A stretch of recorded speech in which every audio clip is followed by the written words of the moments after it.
I'm happy to do it for you.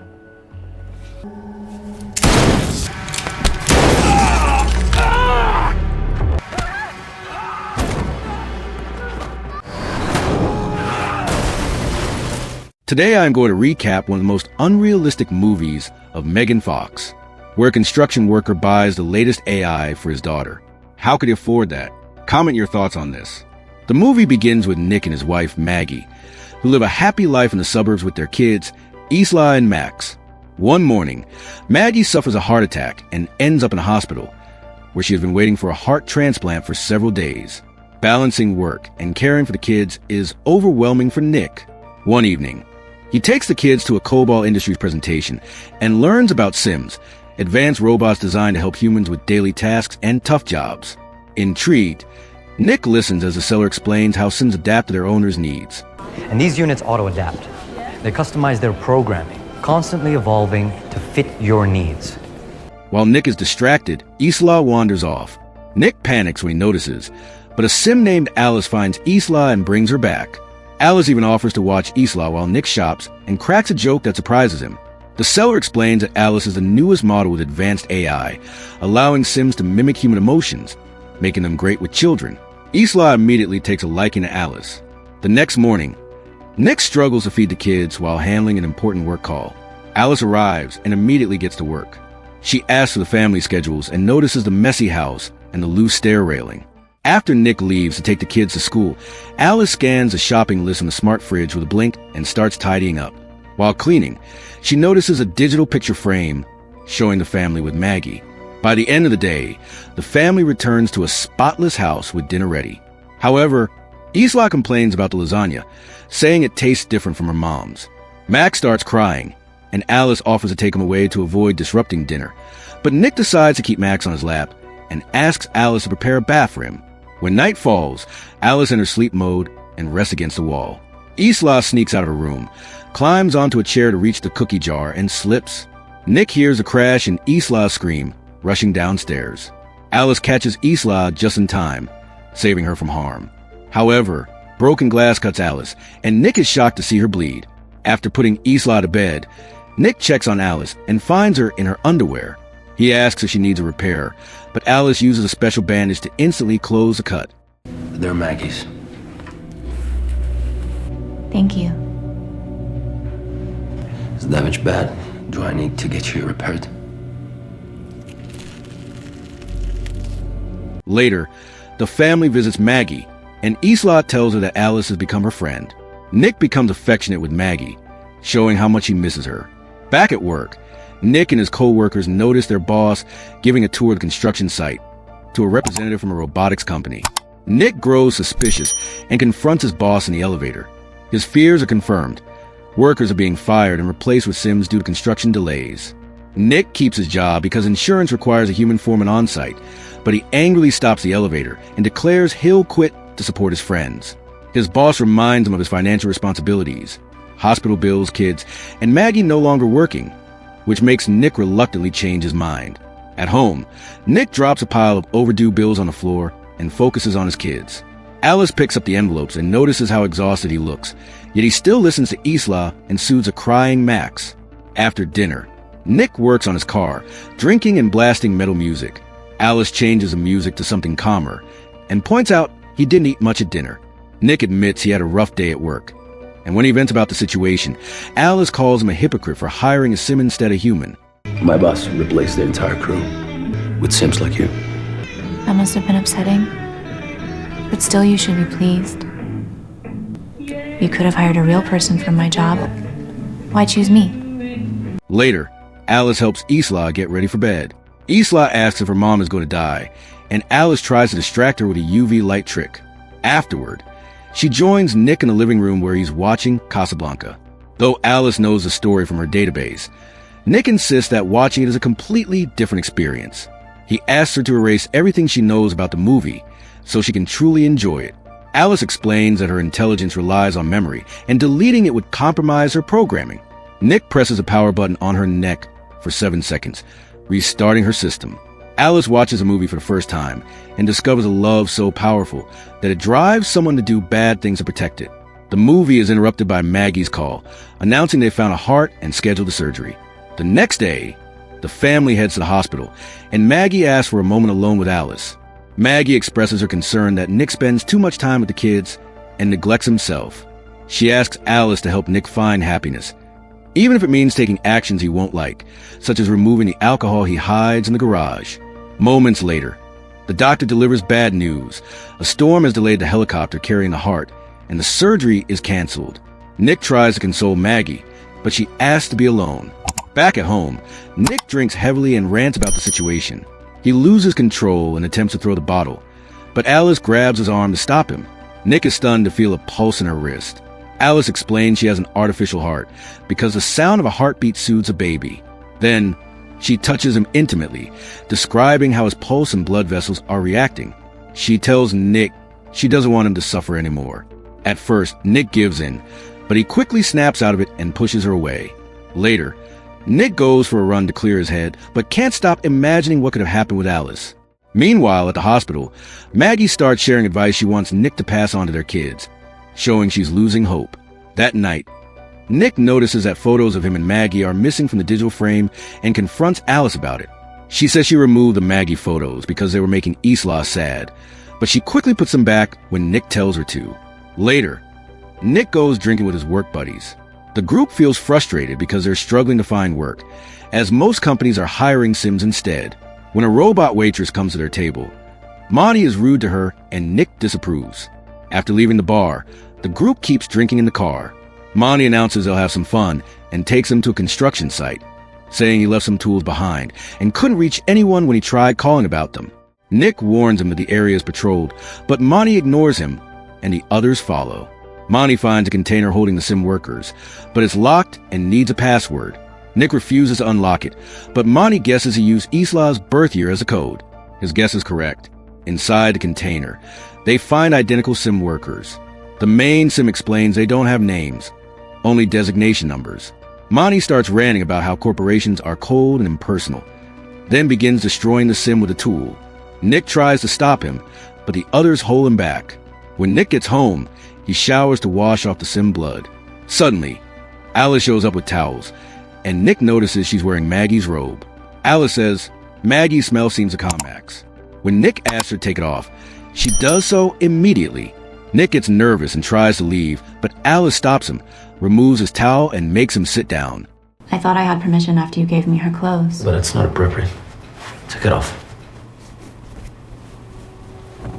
She climbs onto his lap, but when Nick says he can't do this, Alice blindfolds him and changes her voice to sound like Maggie. This allows Nick to lose himself in the illusion and pretend he's with his wife. I waited so long for this moment to be with you again. The next morning, Nick wakes up filled with regret and tells Alice they can't do it again. She argues that it helped reduce his stress, but Nick scolds her, explaining it's not about needs.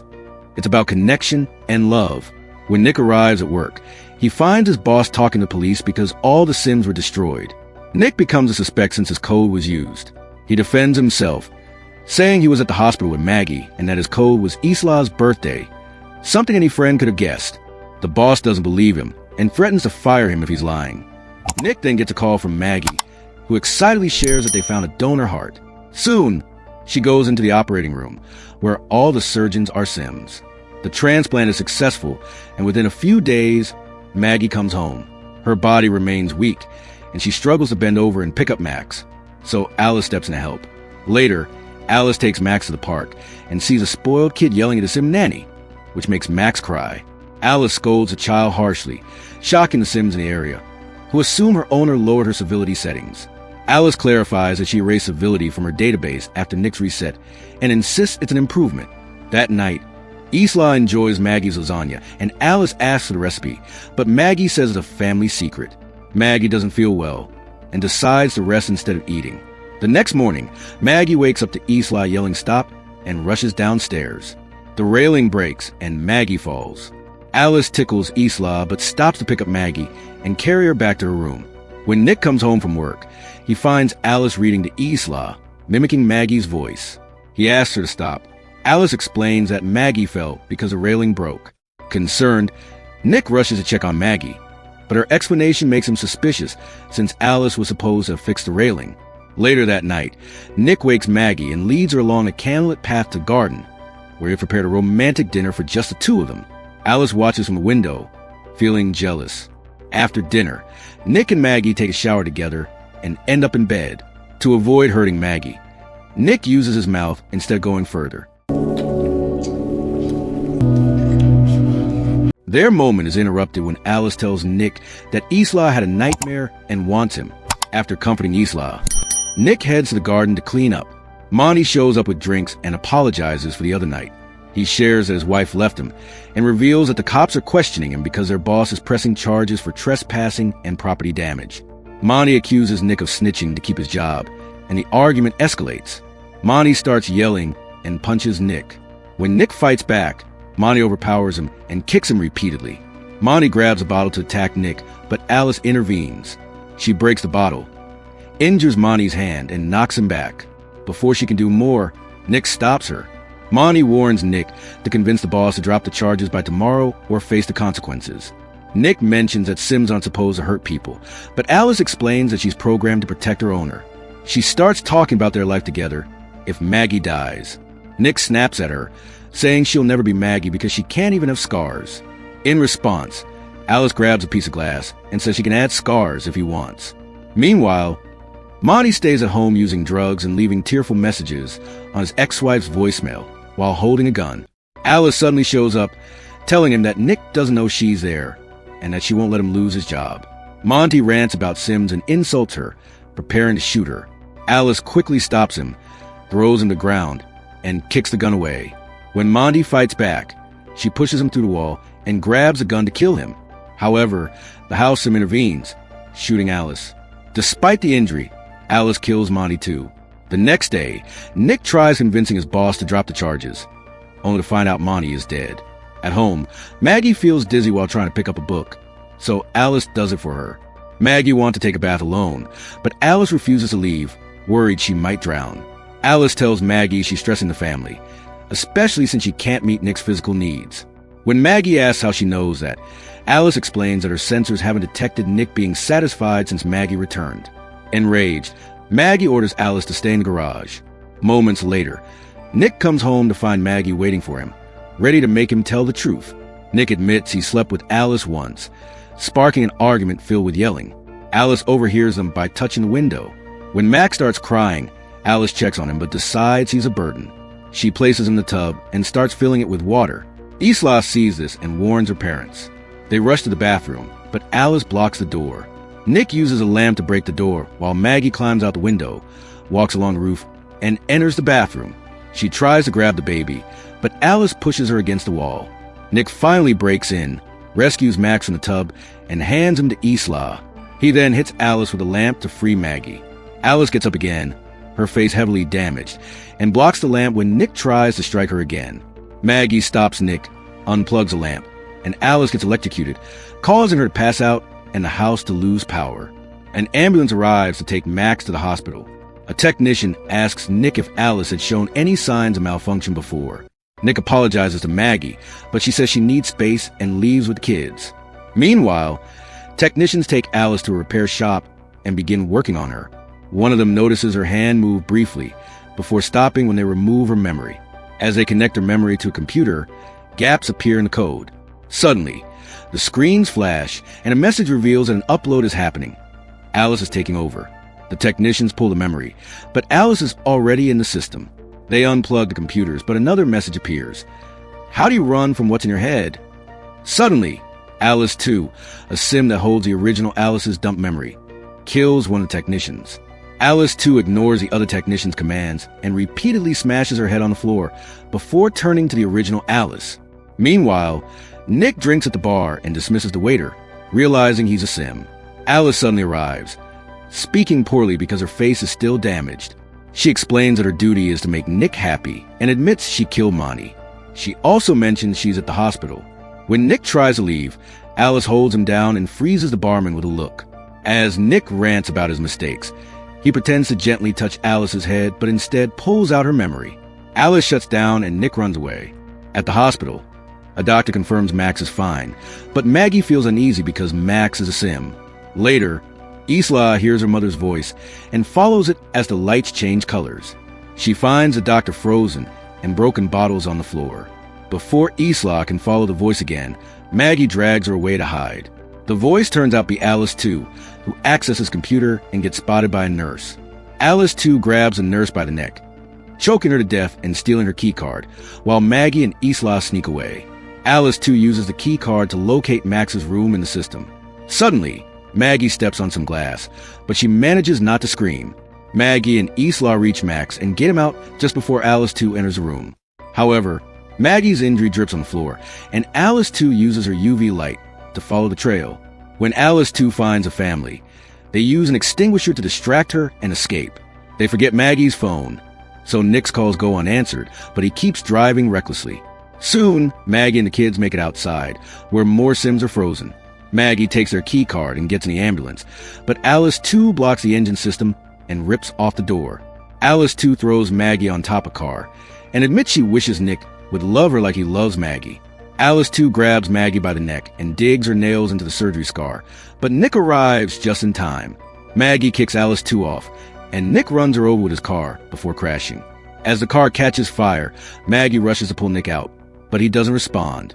Maggie cries as she performs CPR, but it's too late. The car suddenly moves, revealing Alice 2, who is burnt, while her voice echoes through the speakers. She climbs on top of Maggie and starts choking her, pulling a piece of metal from her body. Just as she's about to stab, Nick hits Alice with a car bumper. Alice drops the metal to stop him, and Maggie grabs it, stabbing her in the face and finally shutting her down. The couple reunites as the other Sims wake up around them. The next day, everyone feels better after some treatment and can go home together as a family. Meanwhile, the Sim company investigates the repair shop. When they turn on the power, they find the broken code on the screens. The inspector wants to destroy it all, but his Sim assistants freeze. The computer announces an upload, and another Alice model opens her eyes. So what you think about this movie? Let me know your thoughts in comment section. Thank you for watching, and I see you in next one.